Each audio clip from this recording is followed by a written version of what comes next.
Bonjour les amis, bonjour mes frères et sœurs, j'espère que vous allez bien. Je suis content de vous retrouver par cette vidéo et comme nous l'avons dit à la vidéo précédente, nous avons ouvert une série, si vous voulez, de vidéos concernant les temps de la fin. Nous avons donc fait la première partie par la vidéo précédente. Et donc aujourd'hui, il est question d'entamer la deuxième partie justement des temps de la fin. Et donc, nous avons rappelé que dans la première vidéo, les signes s'agissant justement des temps de la fin, donc pour beaucoup, ont été accomplis, hein. Nous avons vu beaucoup de signes justement qui se sont réalisés, donc accomplis, la prophétie a été accomplie.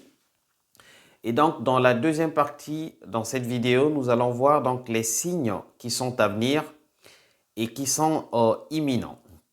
Si vous regardez cette vidéo pour la première fois, je m'appelle Jerry, serviteur du Dieu vivant, chrétien comme tout autre. Donc ma passion c'est de partager la parole et éveiller la conscience justement à ceux qui dorment encore. N'hésitez pas de vous abonner, de liker, de commenter et de partager cette vidéo. Alors, nous sommes arrêtés donc à la première partie concernant la lecture au verset 14 du chapitre de Matthieu 24.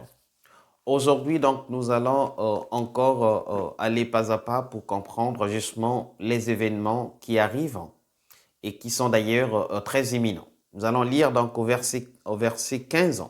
La Bible dit ceci. C'est pourquoi lorsque vous verrez l'abomination de la désolation dont a parlé le prophète Daniel, établi en lieu saint, que celui qui lit fasse attention. Voilà donc, bien-aimés, un autre signe de temps de la fin qui arrive. D'ailleurs, c'est le rétablissement du temple de Jérusalem, car le dragon ancien, donc le serpent ancien qui est le diable, régnera justement dans le temple. Et donc, celui-ci, il doit être reconstruit à l'identique, comme c'était justement donc le premier temple de Salomon, le deuxième qui a été détruit aussi lors de la déportation à Babylone. Donc, il y aura un troisième temple qui va être construit. Alors, selon des recherches et selon des informations que nous avons par-ci par-là, c'est que tous les objets ou presque qui faisaient donc ce qu'on appelait à l'époque les ustensiles du temple ont été reconstitués à l'identique. D'ailleurs, même il y a des associations qui sont montées en Israël pour essayer de reconstruire à l'identique tout ce qui était dans le temple. Donc le chandelier, la table, les autels, d'accord, des holocaustes et tout ce que vous savez, le grand bassin pour les sacrifices et tout ça. Donc le temple est en train, d'être préparé, si vous voulez, pour la reconstruction. Donc ça, c'est un grand signe et qui nous montre et qui nous prouve justement que nous sommes en train de vivre les temps de la fin. Et ici est de rappeler, bien aimé, que tout ceci se passe justement. L'Église n'y est plus, l'Église est enlevée. Et d'ailleurs, avant de poursuivre donc la lecture dans Matthieu 24, je voudrais que nous lisons le chapitre 1 de Apocalypse à partir du verset 19, c'est très important. La Bible dit ceci, « Écris donc les choses que tu as vues, et celles qui sont et celles qui doivent arriver après elles. » Donc, c'est-à-dire les 7 églises. Alors, Dieu merci parce que là, vous voyez que nous sommes en train de rentrer dans la grande tribulation qui va passer 7 ans. Et ça, c'est bien précisé dans le livre d'Apocalypse. D'accord? Et donc, pendant cette période de 7 ans, l'Église n'y est plus sur terre. L'Église a déjà été enlevée. C'est pour ça que j'avais préféré faire d'abord la vidéo sur l'enlèvement de l'Église, est imminent, parce que ceci également, c'est un grand signe des temps de la fin, mais j'ai voulu le faire en une vidéo entière justement pour marquer son importance. Donc, au verset 15, la Bible dit, c'est pourquoi lorsque vous verrez l'abomination de la désolation dont a parlé le prophète Daniel établie en lieu saint, que celui qui lit fasse attention. Donc, il y aura des choses horribles. Il va donc cesser l'offrande. Nous voyons ça dans Daniel 9, verset 27. Il fera une grande alliance avec des nations qui vont combattre la femme qui est Israël. C'est pourquoi, au verset 16, alors que ceux qui seront en Judée fuient dans les montagnes, que celui qui sera sur le toit ne descende pas pour prendre ce qui est dans sa maison, et que celui qui sera dans les champs ne retourne pas en arrière pour prendre son manteau. Malheur aux femmes qui seront enceintes et à celles qui allaiteront en ce jour-là. Priez pour que votre fuite n'arrive pas en hiver, ni un jour de sabbat. Car alors la détresse sera si grande qu'il n'y en a point eu de pareil depuis le commencement du monde jusqu'à présent, et qu'il n'y en aura jamais. Et si ces jours n'étaient abrégés, personne ne sera sauvé, mais à cause des élus, ces jours seront abrégés. Alors, vous voyez ça, bien-aimés, justement, nous avons entamé donc la plus grande partie de la tribulation. Donc là, elle est lancée carrément. Il n'y a aucun doute. Et la désolation dont on voit, la Bible dit qu'il y aura une détresse, n'est-ce pas? La lune qui va changer en sang, le soleil s'obscurcira. Je vais y arriver. Et donc, le soleil ne donnera plus sa lumière. Nous voyons ça dans Apocalypse. Donc, les 6 premiers sceaux qui vont être ouverts, bien aimés. D'accord? Et il y a également le 7e sceau dans Apocalypse. Vous pouvez lire. Donc, dans Apocalypse, alors je vais vous donner les versets. Donc, les 6 premiers sceaux, c'est Apocalypse 6. Les 6 premiers sceaux. Et l'ouverture du 7e sceau, justement, dans Apocalypse 8. Vous allez voir ça, des signes qui sont donnés. Donc, ça va être terrible. Mais Dieu merci, comme je l'ai dit toujours, ces choses, nous, Église, nous ne les vivrons pas. C'est pour cela qu'on parle de l'enlèvement. L'épouse du Seigneur sera enlevée pour lui éviter justement toute cette désolation. Et les années des tribulations vont être dures, bien-aimés. Vous avez vu, je vous ai parlé dans la première vidéo. C'est un peu à l'image, ça ne me quitte pas cette image de la Covid, n'est-ce pas? Après, quand ils ont sorti les vaccins, tout ça, il fallait prendre des autorisations pour sortir. Et ça va être la même chose. C'est lui qui n'aura pas la marque de la bête ne pourra ni commercer, ni sortir, ni boire, ni rien du tout. Vous ne pourrez pas faire aucune activité parce que vous n'aurez pas la marque de la bête. Ça va être dur pour les chrétiens de cette époque-là qui ne seront pas partis au premier enlèvement. Ils vont mourir, n'est-ce pas, au prix de leur sang. La Bible dit que c'est après, ils vont laver les robes, ils vont rejoindre justement ceux qui seront au ciel. Alors, je vais mettre un accent sur ce point-là pour nous, Église, pour confirmer justement que ces choses se passent après que l'Église soit enlevée.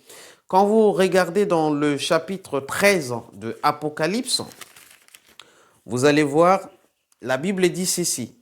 Alors, dans Apocalypse 13, à partir du verset 6, pour vous confirmer justement que ces choses se passent, l'Église est déjà avec le Seigneur dans les cieux. Regardez ce qui est dit au verset 6.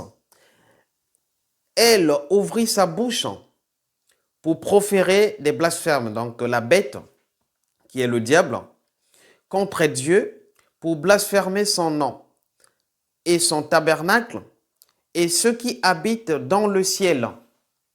N'est-ce pas? Donc le blasphème, lui, il a ouvert sa bouche justement pour blasphémer donc contre le nom de Dieu. Ça, c'est pendant son règne, n'est-ce pas, sur terre, c'est-à-dire pendant la grande tribulation. Et il va blasphémer le nom de Dieu et aussi ceux qui habitent le ciel, c'est-à-dire les saints qui sont avec le Seigneur. Donc, bien aimé, la grande tribulation, ça se passe après l'Église, après qu'elle soit enlevée, n'est-ce pas? Et donc, moi, je vous encourage, bien aimé, à vous préparer pour l'enlèvement de l'Église, car ce sujet est très important. C'est pour ça que je l'ai fait à part entière. Donc, tous ces versets vont nous ramener vers l'enlèvement de l'Église. Nous, en tant que chrétiens, puisque nous ne connaîtrons pas le jugement, c'est très important. L'Église du Seigneur ne sera pas jugée. C'est pour cette raison, il y a eu, si vous voulez, le mystère de la croix, la rédemption. C'était pour que Jésus-Christ soit jugé, soit, n'est-ce pas, devenu péché pour que l'Église soit sauvée. C'est ça, en fait, le sens, si vous voulez, de l'enlèvement de l'Église. Donc, c'est très important de partir dès le premier enlèvement. On va revenir finalement au chapitre de Matthieu. Un autre signe qui arrive, c'est la guerre. D'accord? Alors, donc, après, qu'est-ce qui va se passer justement? Il y aura une alliance qui va se former. Les grandes nations justement de ce monde qui vont se liguer contre Israël. Et ça, nous le voyons dans Daniel 9, à partir du verset 27, d'accord? Il va se lier et donc ils vont poursuivre la femme. Et ça également dans Apocalypse 12, 13, on voit ça. La femme et le dragon et la bête qui monte la mer. Donc ils vont faire la guerre et ça va être horrible, n'est-ce pas? La Bible dit que les deux ailes du grand aigle ont été données à la femme pour qu'elle s'enfuit dans le désert, n'est-ce pas? Et donc là-bas, elle va s'enfuir loin de la bête pendant un temps, 2 temps et un demi-temps. Ce qui nous prouve justement la moitié, si vous voulez, de la grande tribulation. Alors, on va poursuivre la lecture, bien-aimés. Si quelqu'un vous dit, au verset 23, si quelqu'un vous dit alors, le Christ est ici, ou il est là, ne le croyez pas, car il se lèvera de faux Christ et de faux prophètes. Ils feront de grands prodiges et des miracles, au point de séduire, s'ils étaient possibles, même les élus. Alors, vous voyez, ceci pour enlever la confusion dans la tête des chrétiens. Ceci ne concerne pas, bien-aimés, l'Église du Seigneur. Je répète toujours, là, l'Église est déjà partie. Ça, en fait, ça va s'adresser aux chrétiens ou aux saints qui n'auront pas été donc prêts pour l'enlèvement. Et donc, le diable étant établi, comme on vient de le voir un peu plus tôt, un peu plus haut, pardon, étant établi dans le temple, il va, n'est-ce pas, quand vous entendrez parler de la désolation, de l'abomination dont a parlé le prophète Daniel, donc il va faire cesser l'offrande, il va faire des choses horribles. Les gens n'auront pas d'autre choix que de l'adorer. D'accord? Et donc, il va donc proférer, comme on vient de voir, des mensonges. Il va faire des blasphèmes, proférer des blasphèmes. Et en se proclamant Christ, il y a des gens justement qui vont succomber, qui vont croire parce qu'il va faire des miracles. D'accord? Beaucoup des croyants en ce moment-là vont penser que c'est le Christ. Il serait de retour, mais ce sera faux. La Bible dit que le Fils de l'homme paraîtra et toutes les tribus le verront. On le verra comme ça. Mais pendant cette année, donc ces 7 années de tribulation, voilà ce qui va se passer, bien-aimés. Des faux prophètes vont sortir. Donc le faux prophète, il va avoir des visions, il va dire des choses exactes, les choses qui vont s'accomplir, mais ce sera un faux. D'accord? Donc ça sera très grave pendant ces temps, bien-aimés. Je me répète, il serait temps de se préparer pour partir pour rencontrer le Christ pendant l'enlèvement.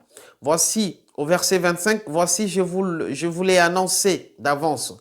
Si donc on vous dit, voici, il est dans le désert, n'y allez pas, voici, il est dans des champs, ne le croyez pas. Car comme le clair part de l'Orient et se montre jusqu'en Occident, ainsi sera l'avènement du Fils de l'homme. Voilà, bien-aimés, donc l'avènement du Fils de l'homme sera connu de tous. D'accord? Alors, donc là, vous avez vu les signes qui vont arriver, qui sont imminents. Donc, ce qui reste, si vous voulez, pour faire un petit résumé, c'est qu'il y a la construction du temple qui est en cours. D'accord? Ça n'a peut-être pas encore commencé, mais les préparatifs ont été lancés. D'accord? Il y a donc la grande guerre qui va justement se tenir contre Israël, qui sera pourchassé, bien aimé, et donc des grandes nations qui vont se liguer contre Israël pour essayer de le détruire, de le effacer, n'est-ce pas, de la carte de la terre. Voilà, bien aimé. Donc, tous ces événements se passent. Nous, Église, nous sommes enlevés. Gloire au Seigneur. Donc, je voudrais encourager quelqu'un à se préparer, bien aimé, pour ne pas manquer cet événement glorieux, cet événement où nous serons avec le Christ. Donc, voici un peu, bien aimé, si vous voulez, en deuxième partie, les signes des temps de la fin. Et nous allons continuer donc cette série des signes des temps de la fin. Dans la vidéo précédente, Dieu voulant, nous parlerons donc du millénaire et du règne du Christ avec ses fidèles. Que le Seigneur vous bénisse. Je vous retrouve très bientôt.